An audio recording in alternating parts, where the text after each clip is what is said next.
স্বৈরাচার শেখ হাসিনা পালিয়েছে 2018 সালে, সেটির বীজ এবং সেটি আমরা সফল করেছিলাম। 2024 সালে যদি হাইকোর্টের মাধ্যমে সরকার সেই প্রজ্ঞাপন বাতিল না করত, তাহলে কিন্তু আজকে এই শেখ হাসিনাকে পালাতে হতো না।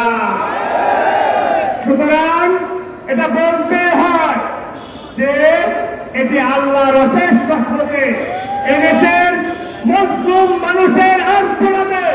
বিগত 15 বছরে এদেশের হাজার হাজার মানুষকে, হাজার হাজার পরিবারকে শেখ হাসিনা নিঃস্ব করে দিয়েছে। অনেক সন্তানকে শেখ হাসিনা পিতৃহারা করেছে। এই শেখ হাসিনার হাত রক্তে রঞ্জিত। এই শেখ হাসিনা পৃথিবীর যে প্রান্তে পালিয়ে নিয়ে থাকো, তাকে ধরে এনে বাংলাদেশে অবশ্যই বিচার করা হবে। এক বৃদ্ধ পরিবার ছাড় দেওয়া হবে না শেখ হাসিনাকে। এবং এই গণহত্যার দায়ে শেখ হাসিনা সহ এই আওয়ামী লীগ সরকারের নিবন্ধন বাতিল করে বাংলাদেশে এই সন্ত্রাসী রাজনৈতিক সংগঠন আওয়ামী লীগকে চিরতরে তাদের নিবন্ধন বাতিল করতে হবে। আজকের এই সমাবেশ থেকে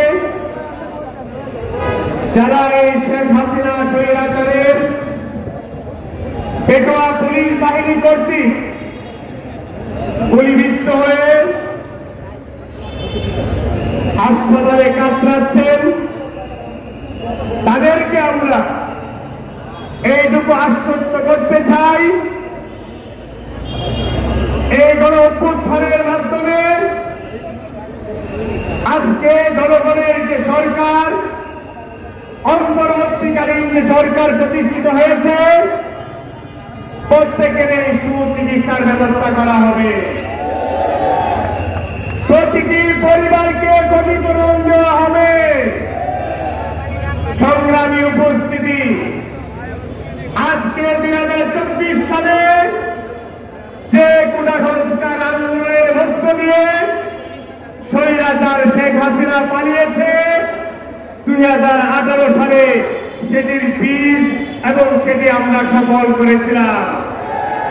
2024 সালে যদি হাইকোর্টের মাধ্যমে সরকার সেই প্রজ্ঞাপন বাতিল না করত, তাহলে কিন্তু আজকে এই শেখ হাসিনাকে পালাতে হতো না।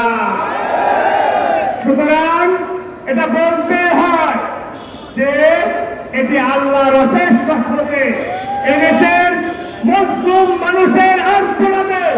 বিগত 15 বছরে এদেশের হাজার হাজার মানুষকে, হাজার হাজার পরিবারকে শেখ হাসিনা নিঃস্ব করে দিয়েছে। অনেক সন্তানকে শেখ হাসিনা পিতৃহারা করেছে। এই শেখ হাসিনার হাত রক্তে রঞ্জিত। এই শেখ হাসিনা পৃথিবীর যে প্রান্তে পালিয়ে নিয়ে থাকো, তাকে ধরে এনে বাংলাদেশে অবশ্যই বিচার করা হবে। এক বৃদ্ধ পরিবার ছাড় দেওয়া হবে না শেখ হাসিনাকে।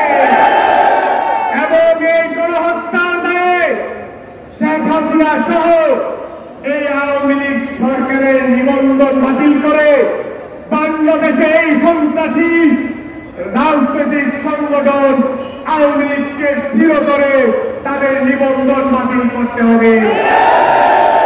এই যে অন্তর্বর্তীকালীন সরকার হয়েছে, এই সরকারের মধ্য দিয়ে পরবর্তী সময়ে একটি গণতান্ত্রিক সরকার প্রতিষ্ঠিত হবে। সেখানে দেশের লাখো জনতা, কোটি কোটি জনতা যারা বিগত 15 বছর তাদের ভোটাধিকার প্রয়োগ করতে পারে নাই, তারা তাদের নেতৃত্ব বাছাইয়ের জন্য তারা তাদের ভোটাধিকার প্রয়োগ করবে। রাষ্ট্রের প্রতিটি প্রতিষ্ঠান আজকে ভেঙে চুরমার হয়ে গেছে। সম্মানিত উপস্থিতি, আপনারা দেখেছেন বর্তমানে পুলিশ কিন্তু তাদের কর্মস্থলে ফিরতে চাচ্ছে না। এর কারণ কি? এই পুলিশরা কিন্তু আমাদেরই ভাই।